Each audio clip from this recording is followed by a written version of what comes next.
saya mengucapkan selamat Hari Buruh.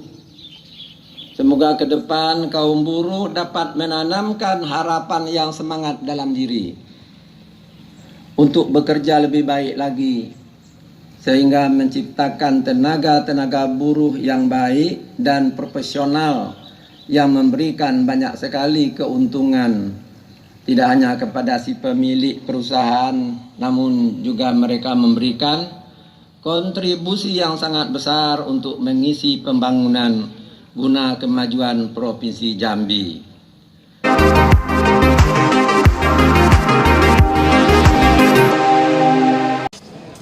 Assalamualaikum warahmatullahi wabarakatuh. Selamat pagi, salam sejahtera bagi kita semua. Maka pada hari ini saya menghadiri peringatan Hari Buruh Nasional tahun 2020 dan penyerahan secara simbolis paket sembako bagi pekerja buruh yang dirumahkan, PHK dan masyarakat dampak COVID-19. Nah, berdasarkan data Dinas Rakyat Trans, ada pekerja buruh sebanyak 4.356 orang yang dirumahkan. Melalui Hari Buruh ini diberikan sembako kepada masyarakat dan buruh pekerja yang dirumahkan PHK. Dan yang terakhir, saya mengucapkan Hari Buruh.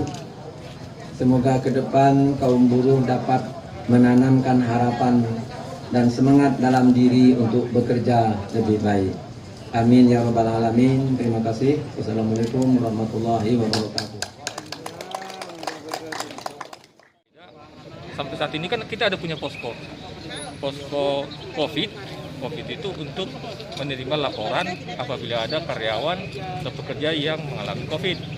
Kemudian ada juga posko menerima pengaduan atau laporan apabila ada karyawan dirumahkan atau di PHK.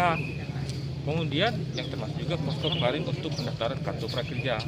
Jadi ini ada poskonya di Dinas Kabupaten Kota juga ada, termasuk di UPTD kita.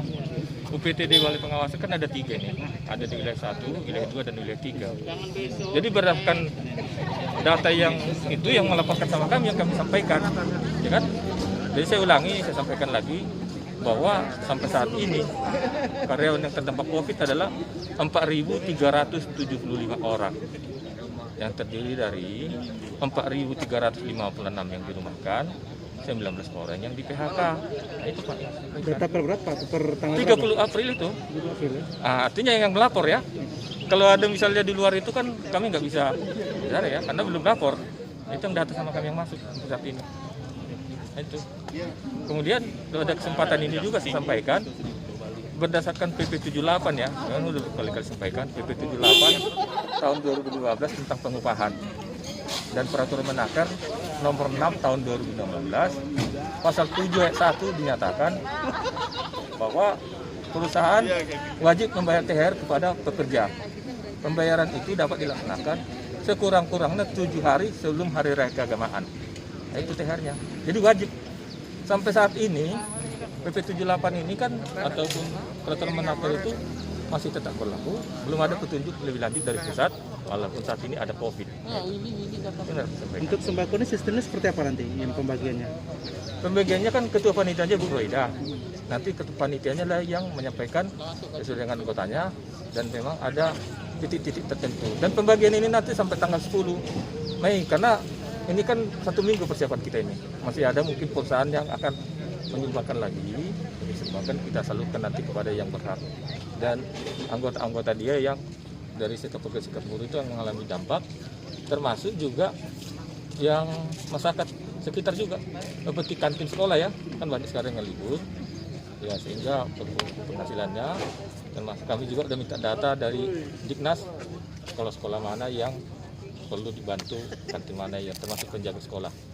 Kira itu dulu informasinya.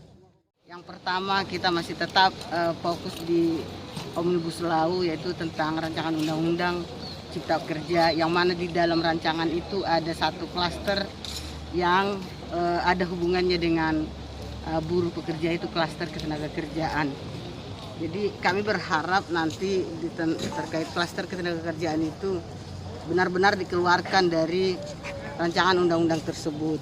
Ya karena terlalu banyak merugikan kawan-kawan buruh. Yang kedua terkait wabah pandemi yang saat ini, jujur buruh juga sangat terdampak. Termasuklah yang dirumahkan. Rata-rata yang dirumahkan sekarang ini semua hanya upahnya 50% dari UMP. Artinya hanya 1.300.000. Itulah untuk semuanya. Harapan kita sih cobalah ke perusahaan juga, kita tahu perusahaan juga sakit saat ini, tapi jangan jadi kesempatan di pandemik ini mereka melakukan tindakan-tindakan yang tidak manusiawi, karena ada juga di beberapa perusahaan yang melakukan PHK tapi bukan karena pandemi. Dan perusahaan yang merumahkan juga sebenarnya udah dari dulu juga melakukan efisiensi. Ya janganlah sampai diambil situasi ini untuk menguntungkan perusahaan. Terus juga terkait dengan THR, karena ada beberapa kabar pengaduan dari kawan-kawan buruh bahwa ada perusahaan yang menyampaikan bahwa THR itu ada yang tertunda atau ada yang dicicil. Harapan kita jangan dicicil THR itu, karena THR kan sudah ada dana saving-an itu di perusahaan setiap bulan itu. Harusnya kalau manajemen yang baik itu udah per tahun itu udah langsung disisihkan anggaran itu.